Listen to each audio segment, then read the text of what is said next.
Hallelujah. Say I move out you.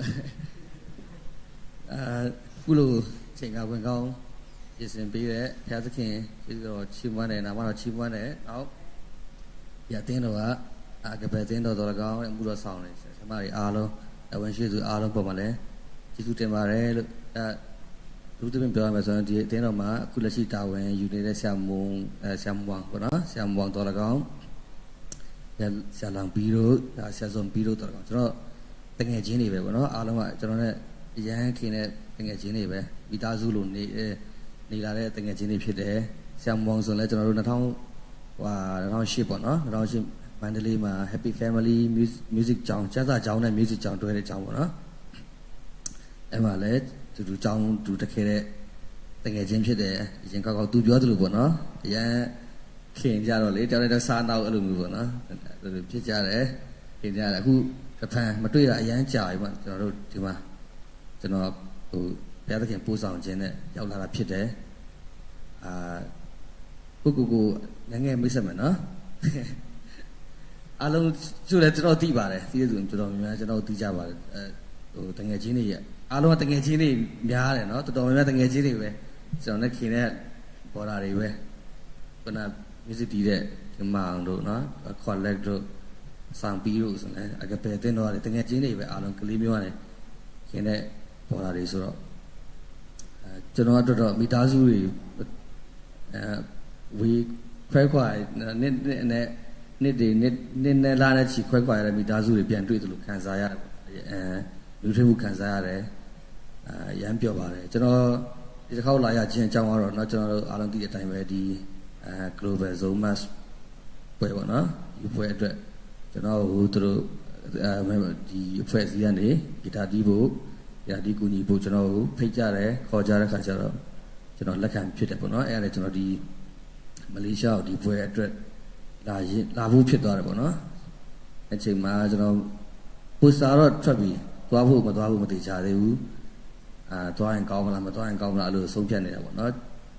Pueli Lemia Kajara. Lampia, Salampia, General Messipur. A Lamelu Chare, the Petinoma, so Dinoma, never wing Avalavana. So, Gidadida Yare. And my guy, the Gavio, a young, good, a young Ketavona. Pinite Ninjin, I mean, one tabare, Alumu Pidori, 3 years, Alumu. Near Pija, young one time, the Ku Anachable, Tamu, my kind is a people or a young cat, simple guitar tea, chai tea, why not? Getting a great ticket of a simple material. To the Yashi, when a ticket, Michelle Bubam, you is even my kind is we are not Nale Vija Bavana, the Capioma, so much she gained and Nale Viva. Georgina, I tell you who she out like now you're like, call me Mateo. I do. I go one go where the pian check I wanna, one go pian for out pian. She like wanna, quite sure the lumio. Okay, Chisu de Mare, General Nang, Google Miss Messi, General Name on look for it, no? On look for it, don't let she, Yangoma Nivare, Mima she there, Kalina she there, no? The Milina Tali she bare. Lashi, General Logaro, Jango HWC, Shasam Piro, Tenama, General Mura Song in it, Gita Diva, Sakata, Mura Song, Romo, Gita TV, Sakata, what the night the law, Mura Song say, Murambo. The night chain, other chain, poem chain, Sunday, Aris and Patan Dware, Gita Di, the night, Piapi, Pinalin, Piatopia Sakata. Now, you know, a pian betty wine, a pian bamale, John Gita di Tadilu Tiamola, Tadilu Tijala, Tadilu, Suru Magon, and Sulayam. Nana Buduma Bajabona, at the same Chawino, at the same Surek, the Yeti Super, no? Tadilu yet, Diwan Machana, who let she Gita Dini up there, Poile, Jesu John Poile Miare, Lode Miare. I'm a Patakin Chizu on D chain my poem machine. Lower Cotti Pitore. The Zomas point, no longer Cotti Pitore. ကျွန်တော်လက်ခံလိုက်တာဖြစ်တယ်နော်ဆိုတော့ဒါဘုရားသခင်ပို့ဆောင်ခြင်းလည်းဖြစ်ပါတယ်လို့ပြောခြင်းပါတယ်ကျွန်တော်အနေငယ်ဒီနေ့တော့တရားတော့မဟောတော့ဘူးနော်တရားဟောတဲ့ပုံစံမျိုးမစဉ်းစားပါနဲ့ပေါ့နော်အရင်လည်းအထင်မကြီးပါနဲ့ရင်ရတုံနေစင်ပြေကြလား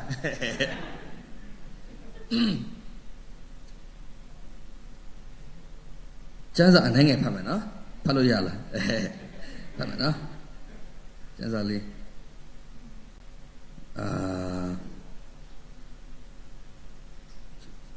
ကျွန်တော်လည်းကျမ်းစာဖုန်းနဲ့ပဲကြည့်ပြတာများတယ်ဆိုတော့ကျမ်းစာဟိုပြင်ခဏခဏဟိုပြင်တဲတော့လေဟိုမိဒီမိဖြစ်တော့လေအကြောင်းဖုန်းနဲ့ပဲဟိုဖြစ်ယေမိအခန်းကြီး29ငယ်17တပံမိတ်တော်မူသည်ကားငါဒီသင်တို့ကိုအကျိုးနည်းစေခြင်းကကြံစီသောအကြံမဟုတ်ပဲသင်တို့ဒီမျောလင်းသောအကျိုးကိုရမည်ချောင်းငြိမ်ဝတ်စီခြင်းကသာသင်တို့အဖို့ကြံစီသောအကြံတို့ကိုငါသိ၏ဖတ်တော်တဲ့နှုတ်ကပတ်တော်မှာဘုရားရှင်ကောင်းချီးပေးပါစေဟုတ်ပြီကျွန်တော်တို့ဘုရားသခင်ရဲ့အကြံစီလူတိုင်းမှာရှိတယ်နော်လူတိုင်းမှာအကြံစီရှိတယ်မရှိတဲ့သူမရှိဘူးမရှိတဲ့သူမရှိဘူးဆိုတာဘုရားသခင်အကြံစီကအားလုံးမှာရှိတဲ့အကြောင်းပြောချင်တာပေါ့နော်ဆိုတော့အနည်းဆုံးsorry ဟုတ်လို့တရားလောက်ကိုဘေးနာတငယ်ချင်းဖြစ်ဖြစ်လို့ ਨੇ တရားလောက်တရားကိုပြောပေးကြပါ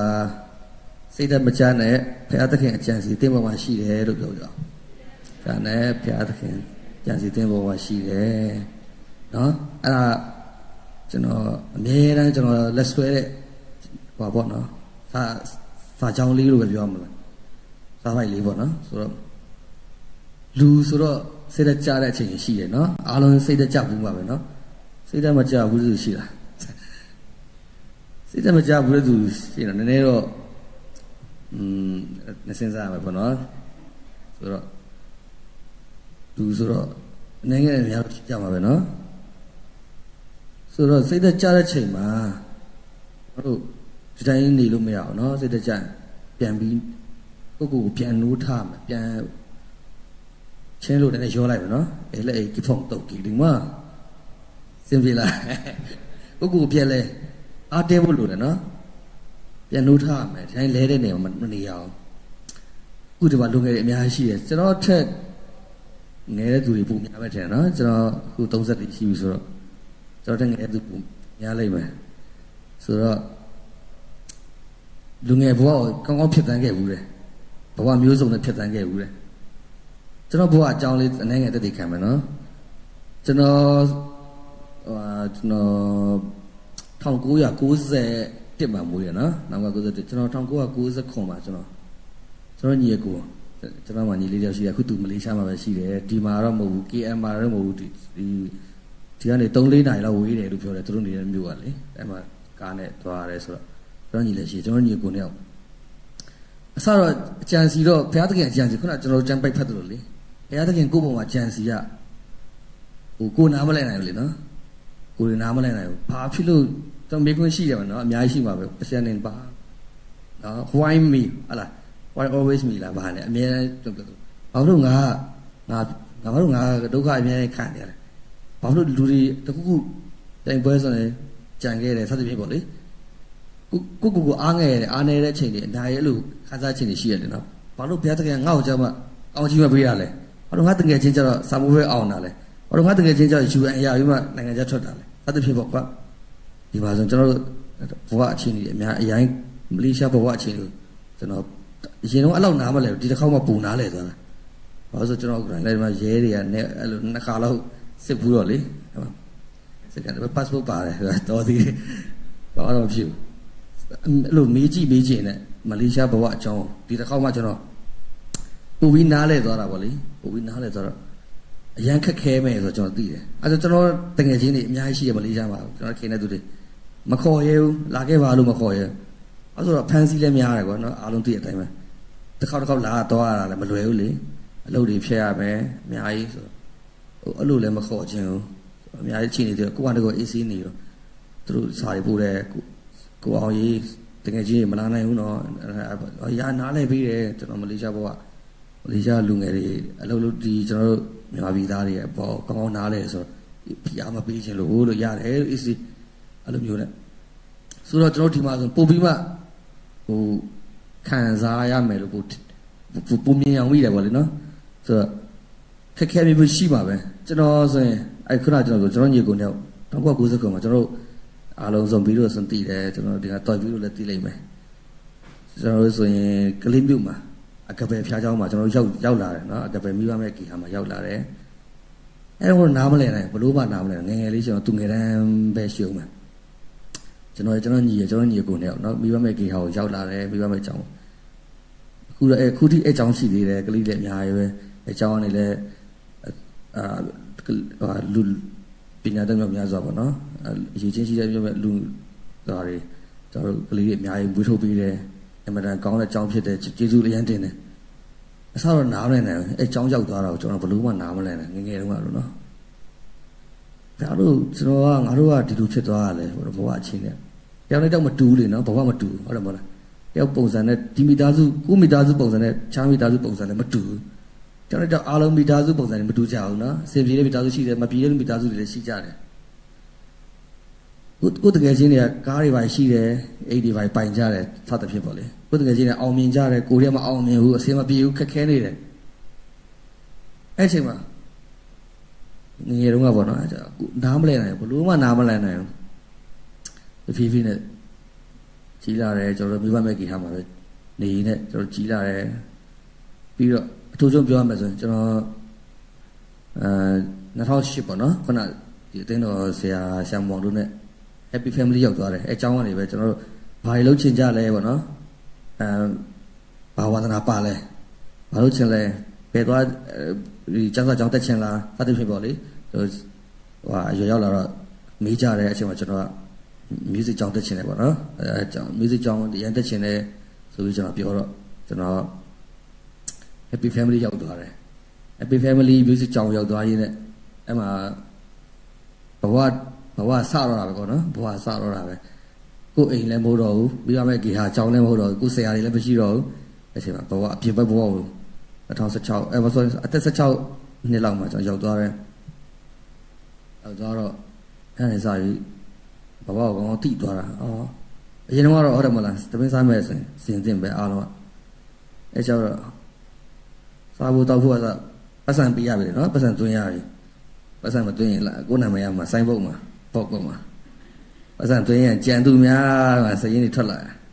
ထိတ်ဆုံးကပဲအပြင်ပါနေတာနော်ခက်ခဲတွေရှိရဖြတ်တန်းခဲ့ရတယ်အများကြီးပေါ့လေအဲဆိုတော့လူငယ်ဘောကောင်းနားလဲတယ်ဆိုတဲ့အကြောင်းအဲ့ချိန်မှာကျောင်းတွေပါတက် music လည်းအရန်ဝါသနာပါတော့လေနော်ကျွန်တော်ဆိုရင်ကျွန်တော်၄တန်းလောက်မှာကျွန်တော် music ဂီတာစတင်တယ်၄တန်း၃တန်းကျောင်းပိတ်ပေါ့လေ၃တန်းကျောင်းပိတ်နေရာစီမှာကျွန်တော်ဂီတာစတင်တယ်ကျွန်တော်တကယ်ချင်းလည်းရှိတယ်သူတို့တော့အခုထိသူတို့က music မတီးတော့ကျွန်တော်တယောက်တည်းပဲ music တီးကြံခဲ့တာပေါ့နော်သူတို့ကကြားအလုပ်တွေလုပ်ကြပြီပေါ့လေဆိုတော့ဂီတာဆက်တီးတာကျွန်တော်တယောက်ပဲရှိတယ်ကျွန်တော်9ယောက်10ယောက်လောက်ရှိတယ်တကယ်ချင်းဂီတာတင်ကြတယ်ဒီကျောင်းပိတ်တင်ကြတယ်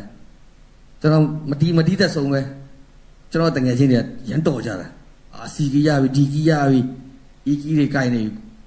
F လို့ကိုင်တယ်ဟိုဒီနောက်ထဲမှာကြံနေတာတစ်ဖက်လောက်ရှိပြီမတက်နိုင်ဘူးလက်ကလည်းနာဂီတာလည်းကြီးလေးကိုကကလေးလေးဆိုတော့အမနိုင်ဘူးဂီတာကြီးတော့တီးမမီဖြစ်နေအဲ့လိုဖြစ်ကျိုးမထိဘူးဖြစ်နေဂီတာကိုလှဲလိုက်တာလှဲပြီးအဲ့လိုတီးရဂီတာအိတ်ခိုင်းအဲ့လိုတီးအဲ့လိုလေးတီးရင်လည်း music ကဘုရားသခင်ကျွန်တော်ပေးရလို့ခံစားရပါလေစတော့နားမလဲဘူးငါတိတ်ဝါသနာမပါလို့ထင်ဆိုရင်အဲ့လောက်ကြီးတိတ်ဝင်စား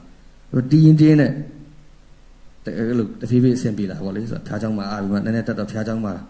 6တန်း9တန်းလောက်မှာအဲ့လိုဂီတာလေးဟော်လိုလေးတွေပေါ့လေဘေးကနေတွေ့တန်လေးဒီ electric ဂီတာတွေမတီးရသေးဘူးဟိုဟော်လိုလေးပေါ့နော်ဟော်လိုလေးတီးရင်နဲ့စကတ်အဲ့လိုပေါ့လူများတွေမတီးချင်တဲ့အချိန်တွေပေါ့လေနော် music သမားတွေမတီးချင်တဲ့အချိန်တွေလူပြီးဟိုတို့ဘာပြီးဟိုတို့ပေါ့လေလူကြီးစီစဉ်နေနော်လူကြီးစီလူငယ်တွေမရှိတော့ဘူးအဲ့ကျလူငယ်ဒိုးပြီး အချိန်မှာကလေးတွေချက်ကိုကခွင့်ရရကင်ပြီးမှာဂီတာစတီးတယ်အဲ့လိုမျိုးလေးနဲ့9တန်း10တန်းဒါကြောင့်မှဂီတာလေးစတီးတယ်အဲ့နေ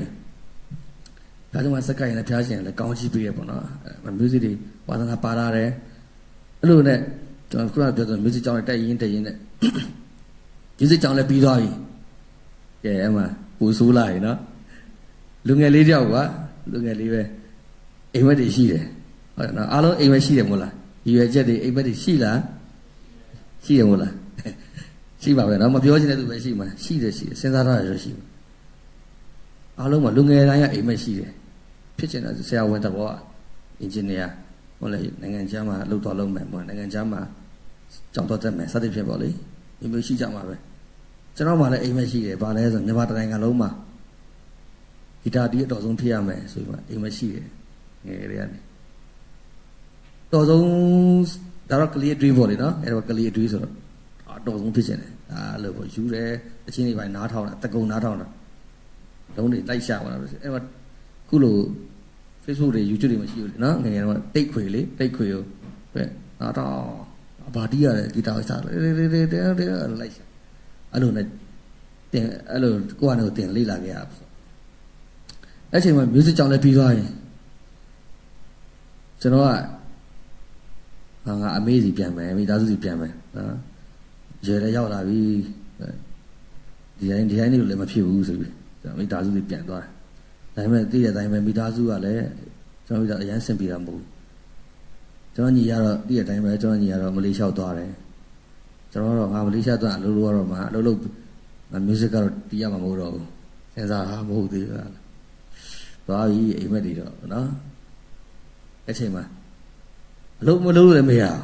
ဒီ music နဲ့လည်းဘာမှလုပ်လို့မရအောင်နော်ဘာမှမတတ်သေးဘူးကြောင်ပြီးခါစားလေးပဲရှိတယ်ကိုတော့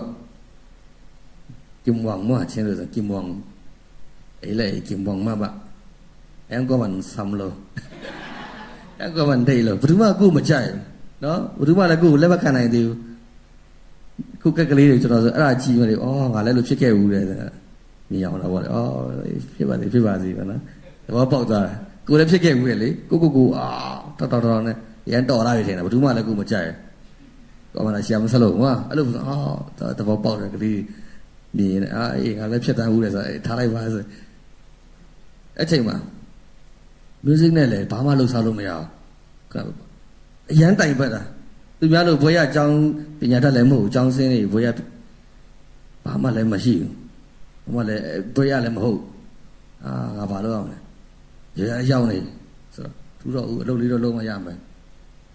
ဆိုပြီးအဲ့ချိန်မှာကျွန်တော်တို့နေတဲ့နေရာတမူးပါလေနော်တမူးမြို့အိန္ဒိယနယ်စပ်မှာစကိုင်းတိုင်းထပ်ပိုင်းမှာဆိုတော့တီးတဲ့လူရှိမှမတီးမဲ့လူလည်းရှိမယ်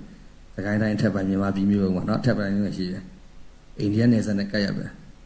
ဒီမှာကျွန်တော်နေတယ်အလုပ်လုပ်ကဲချကွာအလုပ်လုပ်မယ်ဆိုငယ်ချင်းနေနဲ့မင်းတို့ဘာအလုပ်လုပ်လဲ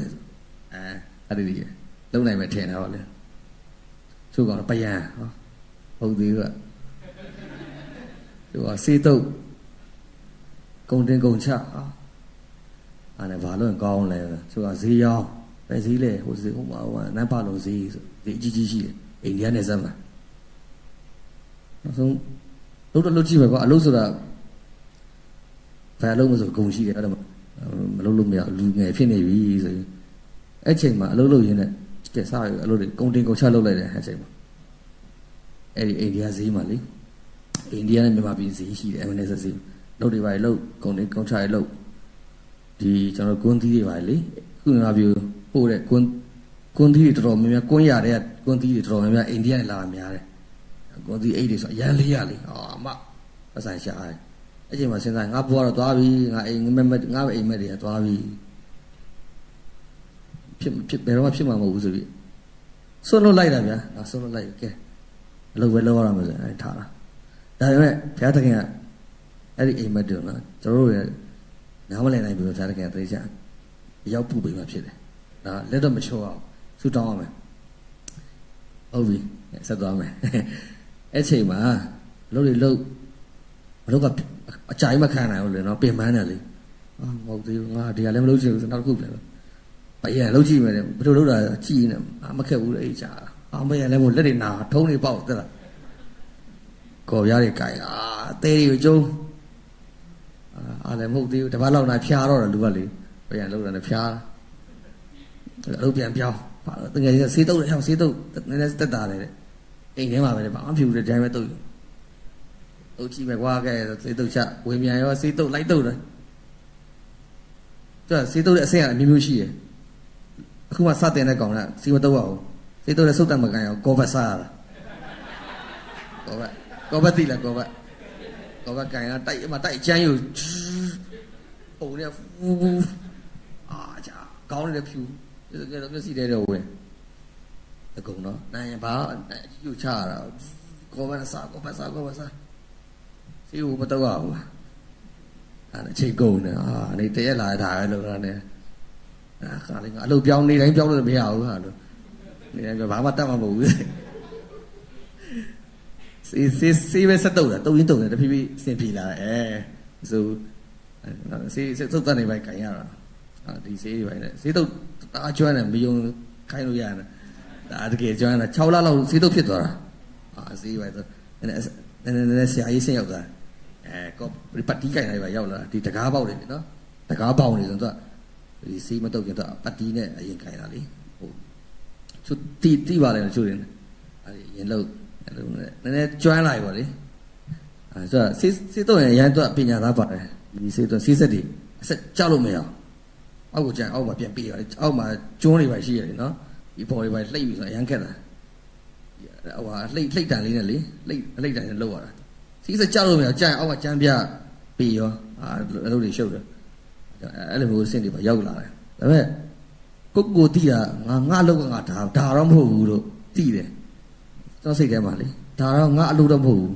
ဘုရားသခင်ငါ့ကိုဒါတော့ကြံစီပေးရတော့မဟုတ်တော့ဘူးဆိုတော့တိတယ်စိတ်ထဲမှာကိရရင်ပြန်ဟိကေငါအဲ့လိုမျိုးဒီပန်ဒီအလုပ်ကတလုံးငါဒါနဲ့သွားမယ်သွားမှာလားဒါစဉ်းစားတိုင်းမဟုတ်ဘူးဆိုတော့တိတော့တိတယ်ဒါပေမဲ့ဘာမှလုပ်လို့မရဘူး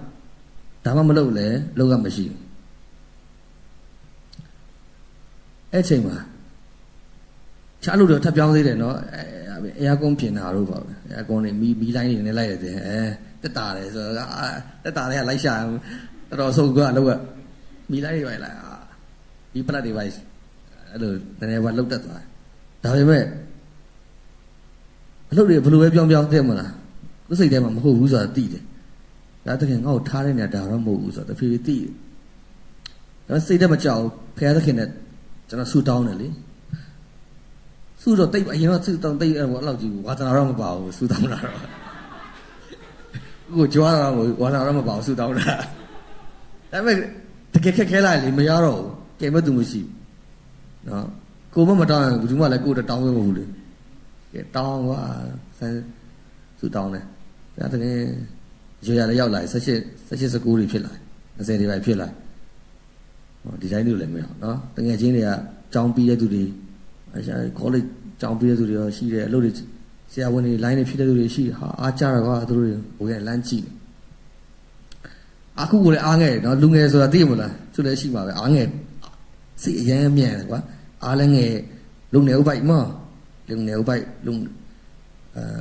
ပျော်ရရှိတယ်အရင်ပျော်သွားတာစိတ်ကိုမထိန်နိုင်ကြဘူးလေနော်လူငယ်ဆိုတော့အဲ့လိုမျိုးကျွန်တော်လည်းရှမ်းအားငယ်တဲ့တကယ်ချင်းတွေပေါင်းတဲ့ကြည့်မှာသူတို့ကြောင်းတွေပါတက်ရန်ကုန်သွားနိုင်ငံခြားသွားအရင်အဆင်ပြေကြတယ်တကယ်ချင်းတွေပေါ်လာတယ်ကြည့်ကိုပဲစိတ်မပြေဖြစ်တယ်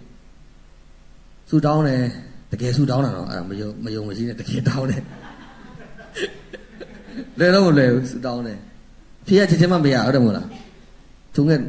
အခုဆူတောင်းအခုရတာမဟုတ်တာဆူတောင်းတာလေချက်ချင်းတော့အဆင်မပြေတောင်းတယ်ဒီတရက်မှာဘုရားခင်လမ်းပွင့်ပေးတယ်ကလေးမျိုးမှာဒီ LCEC ကျောင်းဆိုတာရှိတယ်ဒီ private ကျောင်းပေါ့နော်အားလုံးတရားကလေးမျိုးကတကယ်ချင်းနဲ့တည်ကြလိမ့်မယ် LCEC ကျောင်းမှာ music ဆရာလို့တဲ့ဘာလို့လဲဆိုတော့အဲကျောင်းမှာတော့အဲကျောင်းကအင်္ဂလိပ်ကိုအခြေခံတဲ့ကျောင်းလေအင်္ဂလိပ် international ကျောင်းပုံစံမျိုးပေါ့နော် private ကျောင်းကြီးဆိုတော့အဲမှာကလေးကရောက်900 600လောက်ရှိတယ်သူငယ်တန်းကနေ10တန်းတိရှိတယ်မူဂျိုကနေပေါ့10တန်းလောက်တိရှိတယ်ကျောင်းသားကျောင်းသူကျောင်းသားပေါင်းအားလုံး900 600လောက်ရှိတယ်အဲ့မှာ music ဆရာလို့တဲ့ဟာစိတ်ဝင်စားလိုက်ဒါပေမဲ့ကျွန်တော်ဘယ်သူမှမပြောဘူးဘယ်လိုပြောမှလဲခုနပြောဆိုဘယ်သူကယုံမှလဲဒါပေမဲ့အဲ့ချိန်မှာကျွန်တော်တကယ်ချင်း ကျွန်တော်ယုံတဲ့သူတယောက်ရှိတယ်သူတို့ကကိုယ့်ထက်ကြီးတယ်ပေါ့လေနော်ကိုကြီးတယောက်အခု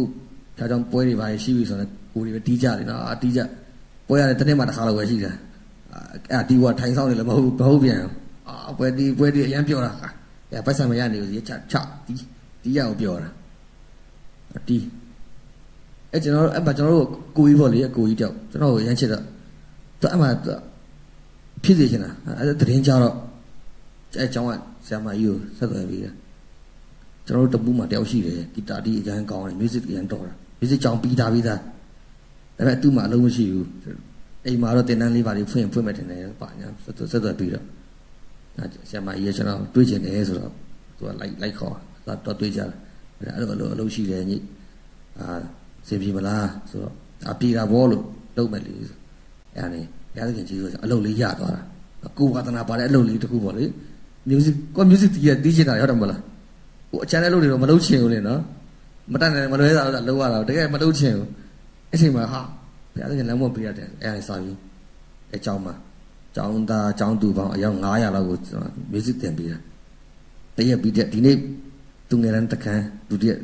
ယအချိန်တန်းမှာတတိယအချိန်အဲ့လိုချိန်စရာနေ့တိုင်း music ကိုစသင်ပေးတယ်မှာဒိုရေမီအကုန်လုံးနော် stop note တွေရောstop note ဆိုတိလား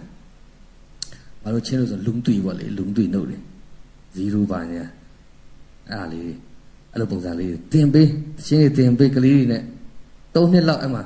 ဒါလည်းကျေးဇူးကြောင့်အလုပ်တွေရလာတယ်အဆင်ပြေသွားတယ်ဆိုအဆင်ပြေအရန်ပြေတာမဟုတ်ဘူးဟောဆိုကိုကအိမ်မှာနေတာမဟုတ်လေကိုအဖေအမေအိမ်မှာနေတာမဟုတ်ကလေးညမတယောက်တည်းအိမ်လေးငားပြီးနေတာအိမ်လေးငားဆိုကျွန်တော်ငယ်ကလေးကနေကိုဘဝကိုတယောက်တည်းဖြတ်တန်းခဲ့တာအင်ဂျီဆိုဘောင်းတဲ့ကိုတဲလေးနဲ့ကျွန်တော်ပေါ်ဖြတ်တန်းခဲ့တာအခန်းလေးတကန်းငားတယ်အခန်းလေးကကျဲမဟုတ်သူလောင်ပြီးတော့ရောက်ဘူးမလားမသိဘူးကြီးချင်းကတော့ရောက်ဘူးတယ်ကောက်စင်လို့ကျေတုံးပွင့်ဟုတ်တယ်ကျွန်တော်ရက်ကွက်ကနားမှာဆိုပြီးတော့တင်းတီမှာနော်လူငယ်တွေချို့တင်းတယ်အခန်းလေးတစ်ခန်းပဲ10ปีပတ်လည်လောက်ပေါ့အခန်းလေးတစ်ခန်းငားတယ်အဲ့ခန်းကလည်းလုံးဝဈေးချို့ဆုံးအခန်းကိုရှာထားတာနော်ကိုဝင်ဝင်နဲ့ကြိုက်မဲ့ခန်းလေနော်အများကြီးဈေးကြီးသွားရှာလို့မရဘူးလေနော်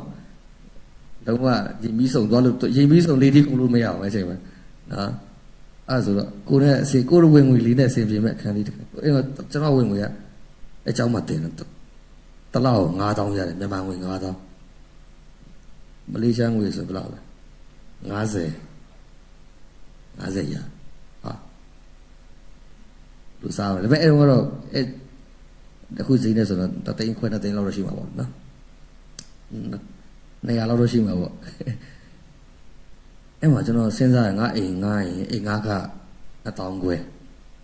နော်ပတ်စံ9000အိမ်ငါခ2000ခွဲပါပြီကဲ2000ခွဲနဲ့တစ်လထမင်းစားမယ်စဉ်းစားဟာဟုတ်ပြီတစ်ခါထမင်းတစ်ခါဆို1000လောက်ကုန်တယ်လေနော်ထမင်းတစ်ခါဆိုအနည်းဆုံး1000လောက်ကုန်တယ်လုံးဝအမှဘဘကိုစာပွဲဖြေရတာတကယ်မလွယ်ဘူးတရက်ကိုတစ်ခါပဲစားတာဘယ်ရမလဲနော်တစ်ခါပဲပိုက်စားလည်းမစားလို့နေရတာနော်ပိုက်စားစရွေးမျိုးရေတော့ဒါပဲဖြတ်တန်းရမ်းဖြတ်တန်းရတယ်အချိန်မှလေစုမတောင်းလို့လည်းမရတော့ဘူးစုပြင်းလို့လည်းမရတော့အချိန်မှာလူငယ်တယောက်ခုကိုလည်းစဉ်းစားငါလူငယ်တယောက်ငါဒီဟာတွေငါရင်ဆိုင်ရရမ်းခက်ဝင်ရမ်းပြီလို့လေငါနဲ့မနိုင်တဲ့ဝင်အဲ့လိုမျိုးခံစားရတာပေါ့ဦးနဲ့တော့အရွယ်နဲ့မလိုက်အောင်ခံစားရတဲ့ဝင်ပြီလို့ခံစားရပါလေတယောက်တည်းဘယ်လိုဖြစ်တိုင်းမလဲနော်စားရမှာတော့ပါမောဒီဘယ်လိုဖြစ်တိုင်းမလဲဒါအချိန်မှာကျွန်တော်စဉ်းစားရနောက်ဆုံးအကြံရလာတယ်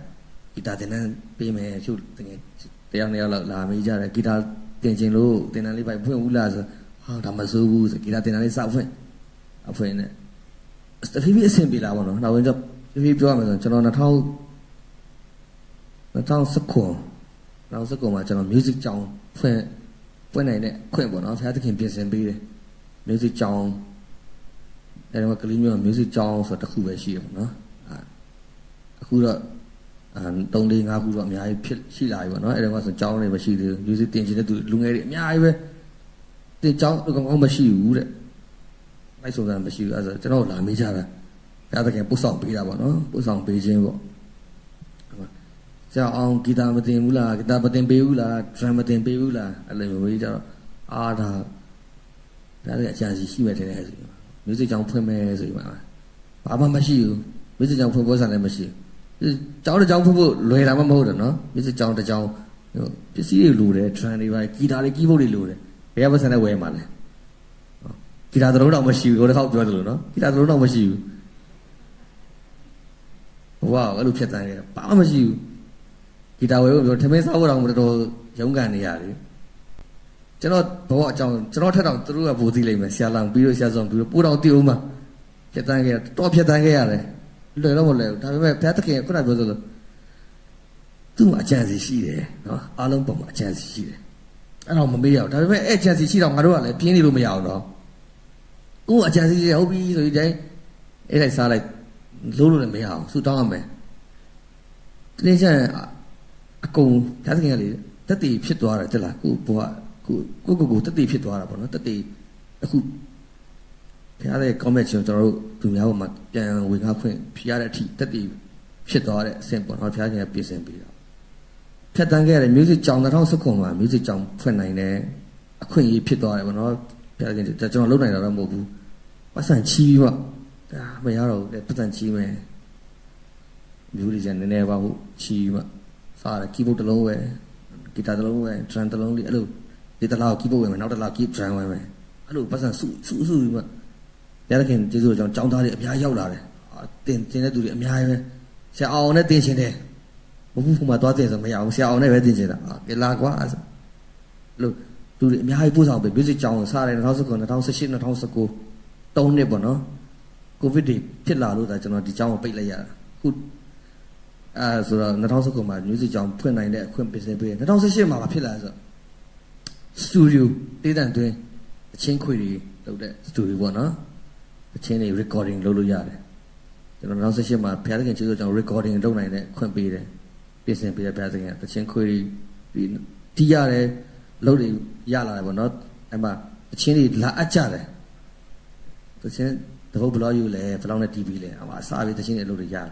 တီးရတဲ့ခွင့်ရလာတယ်2018 2019မှာတနေ့ပြီးတနေ့နမိတ်လက္ခဏာဘုရားသခင်ကလေကျွန်တော်ဆူတောင်းတဲ့အရာတွေအဖြေပေးလာတယ်ကျွန်တော်တော့ကိုပြန်စဟာဒါငါလုံးနိုင်ခြင်းတော့မဟုတ်ဘူးဆိုတော့ကောင်းကောင်းသိတယ်ငါရဲ့အရေးချင်းနဲ့ဖြစ်တာမဟုတ်ဘူးဆိုတော့ဒါကျွန်တော်ရဲ့အရေးချင်းမဟုတ်ဘူးဆိုတော့ဘုရားသခင်စီမှာအမြဲတမ်းကျွန်တော်ကျေးဇူးတော်ချီးမွမ်းနေတယ်ကျွန်တော်အမြဲတမ်းဆူတောင်းတယ်ပေါ့နော်ဟိဘကေဟီဇောနိုင်ဟန်ဟိဘကေမွာပတ်စံနန်းမအောင်ဘကေနန်းမရောဝဲပိနာဟန်ဘကေအမြဲတမ်းကျွန်တော်စဉ်းစားတယ်ပေါ့နော်2018 music studio ဖွင့်နိုင်တယ်2019မှာ music sign ဖွင့်နိုင်တယ် music ပစ္စည်းတွေဂီတာတွေ keyboard တွေရောင်းတဲ့အဆင့်ဖြစ်သွားတယ်ကျွန်တော်အရင်တော့ဂီတာတစ်လုံးတော့မရှိဘူးနော်ဟောလိုဂီတာတော့မရှိဘူးဟောလိုဂီတာဆိုဈေးချိုတယ်လေနော် electric ဂီတာဆိုဈေးကြီးတယ်ဒီကောင်ဆိုရင်5,000လောက်ရှိတယ်နော်ဟုတ်နော်5,000လောက်ရှိတယ် ringgit 5,000လောက်ရှိတယ်ဟောလိုဂီတာတွေဆိုဈေးချိုတယ်လေပါပြဈေးပေါ်တဲ့ဟာရှိတယ်ကွာအဆင်ပြေတယ်ဟောလိုဂီတာတော့မဝယ်နိုင်ဘူးဒါပေမဲ့2019မှာနှစ်တည်းတိတ်မဟာဘူးဘုရားရှင်စူတောင်းတဲ့နာညောင်းကြီးမှာ music ပစ္စည်းဆိုင်ရောင်းနိုင်တဲ့အဆင့်ထိဘုရားရှင်ပို့ဆောင်ပေးဟာလေလုယာဘုရားရှင်ဘုံသားရေးထင်ရှားပါစေအဲ့ဒီမှာကျွန်တော်နားမလည်နိုင်တာတဖြည်းဖြည်းနားလည်လာတာပေါ့နော်နားမလည်တဲ့အရာကျွန်တော်ငယ်ငယ်တုန်းကဘာလို့ငါဒီလိုဖြတ်တန်းခဲ့ရတာလဲဘဝဘုရားရှင်အဲ့လိုပဲတစ်ခုပြီးတစ်ခုလေတွေ့ခိုင်းတာသူငါနဲ့မဟုတ်ရင်မင်းဘာမှမဟုတ်ဘူးဆိုတော့တဖြည်းဖြည်းသိကြတယ်အများကြီးတင်ကန်းစာအများကြီးပြီးတယ်ခက်တော့ခက်ခဲတော့တော်တော်ခက်ခဲတယ်လူကြားတယ်လည်းမသွားချင်းဘဝတယောက်တည်းဆိုတော့လေ background မရှိဘူးကွာနော်အားလုံး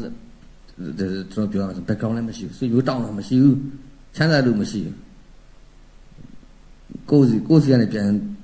ချီးနေတဲ့သူတွေကိုကချမ်းသာဆုံးလို့ဖြစ်နေကိုမဟုတ်ဘူးကိုယ့်ထက်အဆင်မပြေကိုတော့များသေးတယ်ဆွေမျိုးတွေချမ်းသာတယ်ဆိုမရှိဘူးဘယ်သူမှကူညီမဲ့သူမရှိဘူးဒါပေမဲ့ဘုရားသခင်ရှိတယ်ကိုယ့်ဘက်မှာနော်အဲ့တော့အားမငယ်နဲ့တရားလူငယ်တွေစိတ်တကြောက်မဟုတ်ဘူးခုနပြောဆိုစိတ်တကြောက်ဘုရားသခင်မှာအားလုံးပေါ်မှာအချမ်းရှိတယ်ဆိုတဲ့ဘုရားသခင်နဲ့တော့သွားရင်လေအားလုံးအဆင်ပြေတယ်နော်ကိုကြောက်တဲ့သွားရင်တော့ဘာမှဖြစ်မှာမဟုတ်ဘူး0ဆိုတဲ့ကဏ္ဍလေးကိုဆိုဘာနဲ့ပဲမြောက် 0ပဲ0တလီ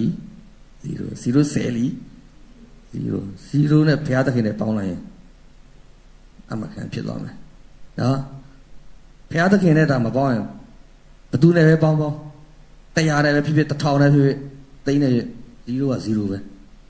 ဒါပေမဲ့အဲ့ဒီ0ကိုဘုရားသခင်နဲ့ပေါင်းလိုက်ရင်လေလုံးဝကိုမထင်နိုင်တဲ့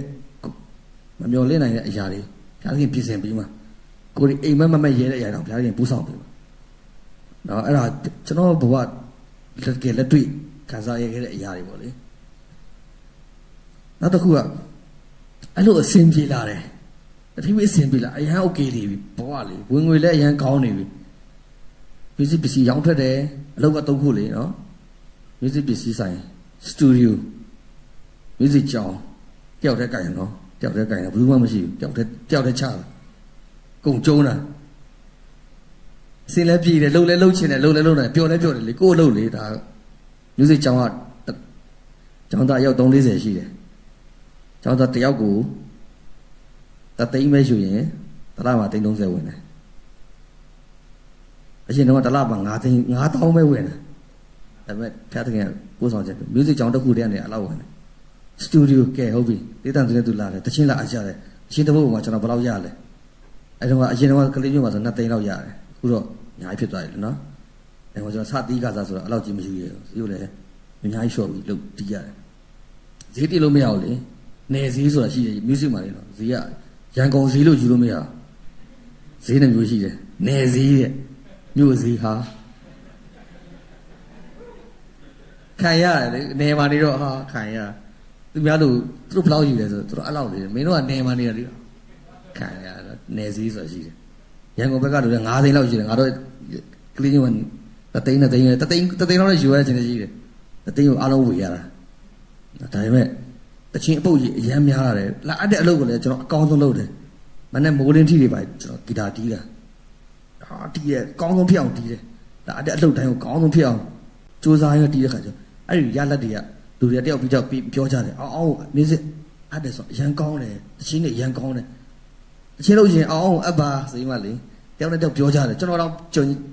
ကြည့် line ပေါ်မကြည့်ကြအောင်တချင်းလို့ချင်းဆိုကျွန်တော်လာအပ်ပါလို့ကျွန်တော် line ပေါ်မှာတစ်ခါမှစာမရေးအခုချိန်လေးကျွန်တော်အလုပ်မပြတ်ဘူးဘုရားသခင်ကျေးဇူးတော်ကြောင့်အလုပ်လုံးဝမပြတ်ဘူးတန်းစီနေတာအလုပ်ကလေခဏလေးမင်းခဏလေးမင်း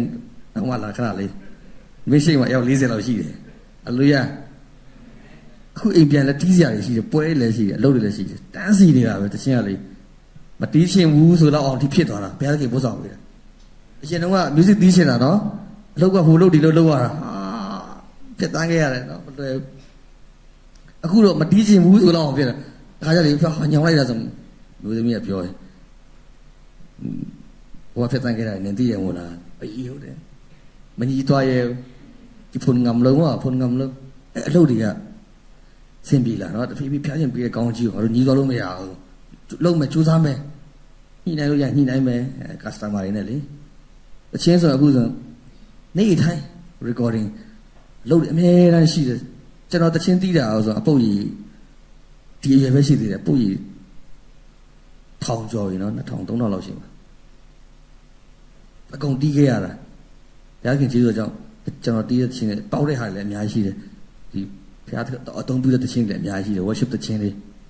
တရင်တချင်းတွေဖြစ်ဟာခါတချင်းတွေဖြစ်ကချင်းဘက်ကတချင်းတွေဖြစ်မြန်မာပြည်မှာရှိတဲ့တိုင်းရင်းသားလူမျိုးစုံပေါင်းစုံကျွန်တော်လာအပ်နေကြတာကျေးဇူးတော်ကြောင့်ရှမ်းတွေရောရှမ်းတချင်းတွေရောထိုင်းကနေတော့လာရတယ်တရုတ်ဘက်ကနေတော့လာရတယ်တချင်းတွေအများကြီးတီးရတယ်ဒါတွေကဘုရားသခင်ရဲ့ကျေးဇူးတော်ကြောင့်ကျွန်တော်တော်လို့တော့မဟုတ်ဘူးနော်အခုချိန်ဒီတော်ကိုတော်လို့မခံစားလို့လည်းမရအောင်ချင်းလို့ပြောရင်ရှမ်းကိစ္စပဲလို့အရင်ပတ်စံဟဲ့ပြီနာတော့နော်ဘုရားသခင်ကျေးဇူးတော်ကြောင့်ကျွန်တော်တို့လူတွေကလေချစ်တာလူတွေကအားကိုးတာအဲ့လိုမျိုးကောင်းကြီးတွေရောက်လာတယ်ဒါပေမဲ့အဲ့ချိန်မှာစင်နေဖြီလာတယ်ဒါပေမဲ့ခုနပြောသလိုကိုဗစ်တွေဖြစ်လာရောကဲကိုဗစ်တွေဖြစ်လာတယ်ဟုတ်တယ်စင်မပြေတော့ဘာမှလုပ်လို့မရဘူးကိုဗစ်ဆိုလူစုလူဝေးလုပ်လို့မရဘူးလေနော်လူစုလူဝေးလုပ်လို့မရတော့ကျောင်းကတက်လို့မရတော့ဘူးချက်ကွက်ကနေလာပြီချက်ကွက်လူကြီးတွေညီလေးချိန်နေအခုချိန်နေအားလုံးသိတဲ့အတိုင်းပဲကျောင်းပေးရမယ် သွားပြီဝင်ငွေတွေအားလုံးနော်ကဲအကြောင်းပိတ်ရပြီအားလုံးယောဂဖြစ်ပြီလေနော်ဒီဘုံဘုံလေးနေကြပြီကဲဟုတ်ပြီအကြောင်းပိတ်music ပစ္စည်းဆိုင်လဲတောင်းမထွက်တော့ဖျားတောင်းမတက်ကြတော့နော်ဘယ်သူမှဖျားတက်လို့မရဘူးလေဖျားတောင်းလည်းအကုန်ပိတ်ပွဲလည်းမရှိဘာမှမရှိပစ္စည်းတွေတည်းပါပုံလိုက်ရေးအိမ်ထဲမှာနော်သွားပြီပစ္စည်းယူထားတဲ့ပစ္စည်းတွေလဲတောင်းမထွက်တော့စတူဒီယိုဘယ်သူမှတခြင်းမလုပ်နိုင်တော့ဘူးလေကိုဗစ်ဖြစ်နေကွာလာခေါင်းလုံလို့တိတိမဘယ်သူတခြင်းစိတ်တွေဝင်စားတော့ပါတော့အားလုံးတည်ရရှိရလေတခြင်းတူပတ်စံကိုအောက်ဆီဂျင်ဝယ်နေရပြီလေနော်အားလုံးအလုံးမလုံးနိုင်တော့ပတ်စံရှိတဲ့ပတ်စံအားလုံးမျှစားနေရတဲ့အချိန်ဖြစ်သွားပြီအဲ့ချိန်မှာကျွန်တော်မှကိုဟုတ်လာပြီလို့ထင်တဲ့ဟာကြပြီးရောမှာသွားပြီလို့ဘာအလုံးမမရှိတော့ရှိတဲ့ဟာလေးစားနည်းနည်းလေးသင်ပြရတယ်လို့လုပ်လေးတော့နည်းနည်းလေးတော့ရှိတယ်တနေ့လောက်ကြာတော့မရတော့နော်တနေ့လောက်တောင်းခံလို့မရတော့သွားပြီကျွန်တော်အလုပ်ကဒီအလုပ်ကဟို active ဝင်ခံပုံစံမျိုး income ပုံစံဖြစ်တော့လေဝင်နေဝင်ရအဲ့လိုပုံစံဖြစ်တော့ passive ပုံစံမျိုးမရှိတော့သွားပြီလို့ဘာမှစုမိတာလည်းမရှိဘူးစုတောင်းထားတယ်အဲ့ချိန်မှာတနေ့နေ့ဖြစ်လာရဲ့အာဏာတွေနိုင်ငံရေးပြောင်းလဲဖြစ်လာတယ်အာဏာသိမ်းမှုတွေဖြစ်လာတယ်ပူဆိုးသွားရောကျွန်တော်လည်းကိုဗစ်ခံစားလိုက်ရတယ်တလားလောက်ဘုံလဲဒါပေမဲ့အဲ့ချိန်မှာagency တော့အဲ့မှာထပ်တွေ့ရတယ်ကျွန်တော်ခုနပြောသလိုချို့ကလေအောင်ဂီတာလေးတော်တယ်ဟုတ်ပါတယ်ဒါပေမဲ့ဒီကောင်နဲ့နေမှာပဲနေလာပဲကလေးမျိုးအစင်ပဲဒီကောင်နဲ့အဲ့လိုမျိုးချို့ရန်ကုန်ဘက်ကပေါ်တော့ချို့နော်မျိုးစစ်လူပြကြသမားချို့ဒီကောင်လေးနေမှာပဲရှိတာဘာမှမဟုတ်ဘူးနေအစင်ပဲနေဘဲတွေပေါ့နေဘဲတွေခေါ်ခံနေမှာပဲနေတာဘာမှမဟုတ်ဘူးခံတော့ခံစားရတယ်တဲ့မှာအဲ့ဒါဒီကောင်လေးလူငယ်ဆိုတဲ့မလားမင်းတို့တီးရလောက်ငါလည်းတီးနိုင်တယ်တဲ့ဖြစ်တယ်ကွာကဲရှင်ချင်းတီးမလာပါနဲ့ဖြစ်လာအဲ့လိုလို့မရအောင်နော်မြူစစ်ရတယ်အဲ့ဒါနဲ့အဲ့ချိန်မှာကျွန်တော်တို့ကိုဗစ်တွေရောပါတယ်ကိုဗစ်ဒီဗီပေါ့နော်ဟိုဖြစ်တဲ့အချိန်မှာကလေးတွေလည်းအရွယ်ရောက်လာပြီကျောင်းတက်ရမှအရွယ်တွေဖြစ်နေပြီမူကြိုးတွေသူငယ်တက်ရတော့မယ်ကလေးညမှာကျောင်းတွေကောင်းတက်လို့မရအောင်ဒီခုဆိုရင်တိုက်ပွဲတွေဖြစ်နော်တုံတိုင်းနေဖြစ်အတန်တွေကြားလိုက်ဟာဒီကလေးကိုကြောင်းသွားပို့ရေးချိန်မှာခဏနေဘာဖြစ်မလဲပြောလို့မရဘူးသွားကြိုလို့ရပါမလားမရဘူးလားအဲ့လိုမငြိမ်မသက်ဖြစ်တဲ့ချိန်မှာစင်မပြေနိုင်ဘူးဘယ်လိုမှစိတ်ထဲမှာမရဘူးအဲ့ဒါကရန်ကုန်စင်မရတော့မယ်ရန်ကုန်မှာဆိုဘာဖြစ်ကြောင်းတွေပါလမ်းသေးတယ်ဆိုတော့ဒါပေမဲ့ရန်ကုန်သွားလို့မလွယ်ဘူးလေနော်တုံညစားမှာခုနကလိုစတယ်ပြန်စားတော့မှစားလုံးရေးစပြန်စားတော့မှဟာအစဉ်ပြေပြီးသားကိုအစဉ်မပြေဘဲနဲ့တုံညပြန်စားပါဆိုတော့ဘယ်လိုလုပ်မလဲဆူတောင်းကြတယ်မိသားစုဒါဆိုကျတော့မထူးတော့ဘူးဆိုကျွန်တော်ရန်ကုန်သွားမယ်ဆိုရင်မှမရှိရှိရဲ့ပတ်စံလေးနဲ့နော်ကြံလက်ကြံလေးပတ်စံလေးနဲ့ရန်ကုန်ဆင်းကြတယ်ဒါပေမဲ့ရတော့ချင်းမှာပဲဟာလူတွေကဟိုဆက်ဆံပြီးတော့ခေါ်ပြောတယ်နော်ဆက်ဆံပြီးတော့ခေါ်တဲ့ဖျားတော့မှတီးတယ်ဒါပေမဲ့ရန်ကုန်ဘဝအခြေအနေကနေထက်3-4စားလောက်ခက်တယ်နော်နေမှာဆိုင်ကတစ်စီးနဲ့ဝူးဆိုတော့ရစင်ပြေတယ်လက်စီ2000-3000ဝလောက်ထည့်တမျိုးလုံးပတ်လို့ရတယ်ကွာရှောက်သွားလို့ရတယ်ရန်ကုန်မရဘူးထွက်တာနဲ့ပတ်စံနဲ့ထွက်လူလည်းထွက်ကုန်ထွက်တာမှဟာတရက်ကိုကွတ်တက်တာတရက်တလောက်ကုန်မယ်တလားတလောက်ကုန်ရပါတယ်ရပါပါဆိုမရဘူးဟာပတ်စံအရန်ထွက်တာကလေးတွေကြောင်းတက်မယ်ပတ်စံကိုလိုမယ်ကလေးကြောင်းတက်ဟုတ်တယ်တုံညနဲ့စားဆိုအကုန်လုံးဝယ်ရတယ်လေနေရနေရန်ကုန်စင်းတာအကုန်လုံးအိုးခွက်ပကံတဲလို့မရဟုတ်တယ်မလားရေကလေးတဲလို့အကုန်လုံးတဲလို့မရတာအကုန်ရောင်းလို့ရရောင်းဖြုတ်လို့ရဖြုတ်ကုန်တုံညနေပြန်စားရပြန်ဟာလူဖြစ်တာတော့ဘဝလည်းခဏခဏစားနေရနော်စင်ပြေလိုက်မပြေလိုက်ဘုရားသခင်ကြီးအဲ့ဒါခဏပြောလို့ဘုရားကအကြံစီဘာလဲပြပြရောအချိန်မှာလူတွေလည်းတော့လို့မရှင်ဒိနာပကိတယ်ဟာကြတယ်မောတုံညနေစားပြန်ရောအချိန်မှာဟာလို့လည်းမရှိဘူးကိုဗစ်တွင်းလေဘယ်သူကအလုပ်လုပ်မှာတော့နော်ဘယ်သူသချင်းတွေပါခဏပြောသလိုဘယ်သူသချင်းတွေစဘယ်သူကတီးကြမှာတော့စူကြမှာတော့ပွဲလည်းမရှိဘာမှလုပ်လို့မရအောင်အလုပ်မလုပ်လို့မရအောင်အဲ့ချိန်မှာဘုရားသခင်ကလမ်းပွင့်ပေးတဲ့ခုနကျွန်တော်ပြောသလိုတာတိလူတို့ဒီဝိုင်းမှာအလုပ်ဂီတာသမားလိုတယ်ဆိုရင်အမှဂီတာစတီးရဲ့ခွင့်ရတယ်နောက်တချင်းတွေပါတဖြည်းဖြည်းလူတွေပြန်လာအပ်လာတယ် ရန်ကုန်မှာပြောင်းနေဆိုပြီးမှရန်ကုန်ပြိတ္တတငယ်ချင်းတချို့ကလည်းလို့လာခေါ်ကြတယ်လာတီးကြတယ်သူတို့အလုပ်တွေခေါ်တီးကြတဲ့ခါကျတဖြည်းဖြည်းအဆင်ပြေလာအဲ့ဟောလည်းရန်ကုန်မှာအဆင်မပြေတဲ့စိတ်ဆိုငါတို့နေပြန်ရင်ကောင်းမယ်ထင်တယ်ပြန်ရင်ကောင်းမယ်အိမ်ပြန်ရအောင်အဆင်မပြေတော့ဘူးငါတို့ဒီတိုင်းနဲ့ငါတို့ဝင်ငွေနဲ့မရတော့ဘူးဆိုစိတ်တကြလေကျွန်တော်မျိုးသမီးကစိတ်တမကြဘူးကျွန်တော်ယောက်ျားလေးပြီးစိတ်တကြတယ်ကိုကဒါရန်တွေးရလေဒါသမားကိုကိုကတွက်ချက်ရန်တွက်ချက်လို့နော်တွက်ချက်လို့နော်ဘုရားသခင်ကိုတွက်ချက်လို့မရဘူးနော်ဘုရားသခင်ကသူ့လုံနိုင်တဲ့အရာတွက်ချက်လို့မရ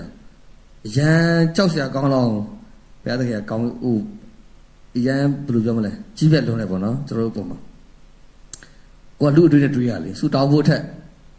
စိတ်တကြဖို့အရင်ရောက်လာအခုအစင်မတွေးစံကပြန်မယ်အခုအစင်မတွေးစံသွားမယ်အဲ့လိုမျိုးစိတ်လဲမြန်လက်လဲမြန်ဆိုတော့ခဏလေးမဟုတ်သေးဘူးတန်းနေလို့မရဘူးဆိုဆူတောင်းကြတယ်မိသားစုညာတိုင်းဆူတောင်းတယ်တဖြည်းဖြည်းပြန်ပြန်ပို့ဆောင်အစင်ပြေလာတယ်ပေါ့နော်အခုချိန်ထိပေါ့အခုကျွန်တော်ဒီရောက်လာတဲ့ဖခင်ပို့ဆောင်ကြည့်လို့ကျွန်တော်တခုပြီးတခုပြန်စဉ်းစားကြည့်တော့လေအရန်အံ့ဩတယ်အဲ့ချိန်မှာကျွန်တော်ရန်ကုန်ရောက်တော့တချို့ကလေပြောကြတယ်တိုက်ခိုက်ကြတယ်မကြောက်ဘူးဒီကောင်ရန်ကုန်ကနေမကြခင်ကလေးမျိုးပြန်ရောက်လာမှာပါရန်ကုန်မှာသူ့ထက်တော်တဲ့သူအများကြီးပဲတဲ့ဒီကောင်နေရပဲရမှာလေပေါ့နော်မွန်းငါလည်းရန်ကုန်ကောင်ကရှမ်တမ်ပြုံးဝဲနှုတ်ကောင်ကြည့်ကြကြတယ်ဝေဖန်တယ်အများကြတယ်ရန်ကုန်မှာနေတော့တော်တဲ့သူအများကြီးပဲဘယ်လိုမင်းတို့အစင်းတော့လည်းပဲရမှာလဲဆိုဒါဘယ်သူမှပြောမှာသူကိုယ်တကယ်ချင်းတွေပြောတာဒီဆုံးရန်သူဆိုအဲ့ဒါဒါရန်သူအဝေးထင်တော့ကိုဘေးကကောင်းတယ်ဖြစ်တာကိုနားမှာဟိုတို့တဲ့သူတွေပဲကိုတိုက်ခိုက်တာကိုလို့ခေါ်မေးလိုင်းပေါ်မှာလေအစင်ပြေကြလားဘာလို့ကြလဲလို့သူတို့တော်လေးလာပြောတဲ့သူတွေပဲကိုတိုက်ခိုက်နေတာပြင်ကြတော့ရန်ကျွတ်စင်လူတွေဆိုတာလူတွေကြောင်းအကောင်းနားလဲတာကွာညနေအချင်းလေ80%ခံမှန်းလို့ရပြီသားစကားမပြောရသေးဘူး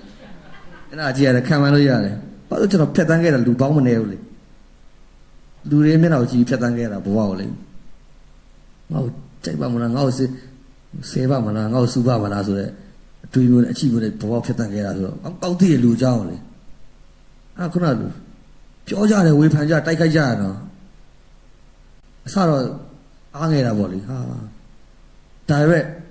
အားမငယ်တဲ့ကိုကဘုရားရှင်ရှိတယ်ဟုတ်တယ်မလားခုနပြောဆို0ကိုဘုရားသခင်နဲ့ပေါင်းလိုက်ပေါင်းချင်လားမြောက်ချင်လားကြိုက်တာလို့ရအကုန်အဆင်ပြေပါနော်အဲ့လိုရယုံလားအားမငယ်ကြတယ်နော်ဒီကမလေးရှားမှာရှိတဲ့မိတ်ဆွေတွေတငယ်ချင်းတွေကိုညီလေးတွေပေါ့လေအားမငယ်နဲ့ဖန်စီတွေခံရလိုက်မယ်နော်ကြုံမယ်ပတ်စံတွေကုန်မယ်ဟုတ်တယ်မလားဒါပေမဲ့လုံကဲလို့ရင်းနော်ကို့မှာဘုရားသခင်အကြံစီရှိတယ်ဆိုမမင်းနဲ့ဆူတောင်းပါဘုရားသခင်နဲ့လက်တွဲပါဘုရားသခင်နဲ့တွားပါနော်ဘုရားသခင်နဲ့ပူပေါင်းပါလုံးဝအကုန်အစင်ပြေအဖြစ်အစင်ပြေလာမယ်ချက်ချင်းတော့ဟုတ်ချင်ပါဟုတ်လိမ့်မယ်သူကျန်းစာလဲပါဆိုလေအားလုံးသိပြီးသားပါကျန်းစာတော့အများကြီးတော့မပြောတော့ဘူးနော်နည်းရှိအချိန်လေးနဲ့တွားနေဆိုရောသက်အကြောင်းအများကြီးတော့ရှိတယ်ရန်ခုံအားရတယ်နော်ရောသက်မိသားစုကဘယ်ပို့ရလဲတော့တွင်ထဲမှာနော်တွင်နဲ့ထဲမှာစဉ်းစားကြည့်နော်အဲ့လိုခံရဘူးလို့ရှိလားလောက်တော့မစိုးဘူးထင်တာပဲနော်သူခံရဆိုရင်အဲ့ဒါကြီးစဉ်းစားရင်သူဘယ်တော့ခံစားမလဲနော်ရှင်းမအတေတက်လိုက်တာပဲလေအတေတက်လိုက်တာတက်တော့တက်လို့မရတော့လေတွင်နဲ့ကြီးရေတွင်နဲ့ဘယ်လိုတက်မှာဒီကမရှိပါမရှိကျိုးမရှိပါမရှိဘယ်လိုတက်မှာလဲဒါပေမဲ့တနေ့ကျတော့လေသူ့အားဖြင့်သူ့မိသားစုအားလုံးသူတတိုင်းပြည်လုံးနော်ကောင်းကြီးဖြစ်သွားတယ်ဘုရားသခင်ကသူ့ဘောအကြံစီရှိတယ်အဲ့တော့သူ့မှာလည်းစုံစမ်းတော့စစ်စစ်အများကြီးခံရတယ်ဘုရားနဲ့သူသွားတယ်တကယ်ရှိတယ်နော်သူ့မိသားစုတော့သူ့မသိတော့ဘူးအဲ့တော့ဘုရားကကောင်းကြီးပေးပို့ဆောင်ပေးတာကျွန်တော်အဲ့ဒါကိုကြည်မှလေသူခွန်အားယူရမယ်နော်တခါကျလေတဲ့ကျွန်တော် Facebook တွေကြည်မှလေစိတ်ကြကြတယ်ကြီးပဲမြန်မာပြည်မှာဆိုပူဆိုးတယ်နော်ပုံပေါ်လိုက်လေကောင်းတဲ့သတင်းကိုမရှိဘူးကိုယ်အဆိုးတွေပဲမိရတယ်ပြက်သေးတယ်ဒီပါမိလာအရန်စင်ပြပြန်ရင်ကျွန်တော်ဒုက္ခရောက်ပါပေါင်ပဲထဲမှာညရီပါဆိုမိပြန်သွားပြီအရာကောမရဦးအိုက်နေတော့ချွေးပြန်ဒါပေမဲ့ဘုရားသခင်ကပြောတယ်အစင်မပြေရရှိမယ် အဲ့ဒါတွေကိုကျွန်တော်စိတ်နဲ့ကြောက်ဖို့မဟုတ်ဘူးနော်ဘုရားသခင်နဲ့အတူသွားကြမယ်ဘုရားသခင်အကြံစီဆိုတာဟာကျွန်တော်တို့နားမလည်နိုင်ဘူးလူအနေနဲ့နော်နားမလည်တဲ့အခါကိတ္တလောဇုံလို့ရဲ့မောပတ်စံနေဒိတ်နာပဲကိတ္တလောဇုံလို့အခစမမကိတ္တလောဇုံဝတ်လို့ဒီဟဲ့ငါနိခနဲ့ချင်ပတ်စံနေနာပဲတဲ့ချီပန်တဲ့တော့ပတ်စံမပြီးမောအဲ့ဒါကျွန်တော်ကောင်းကြည့်ပြီးမှဖြစ်တယ်အာမင်ပြောရနေရှိသွားလို့ဒီနေ့ဒီလောက်တဲ့ကျွန်တော်တသက်ခံရင်းနဲ့ခွန်အားပေးခြင်းပါတယ်ဘုရားသခင်နဲ့အတူသွားနိုင်ဖို့အရောက်စီတိုင်းဖြတ်ရှင်ကောင်းချီးပေးပါစေကျေးဇူးတင်ပါတယ်ကျွန်တော်အားလုံးမတက်ရင်နဲ့နော်တချင်းတစ်ပုတ်တော့ဗာလဲဟုတ်တချင်းအမြဲတူရှိလားတချင်းလေးနော်ဝတ်ရှိဖွဲ့ရနေဦးဆောင်ပေးပါလို့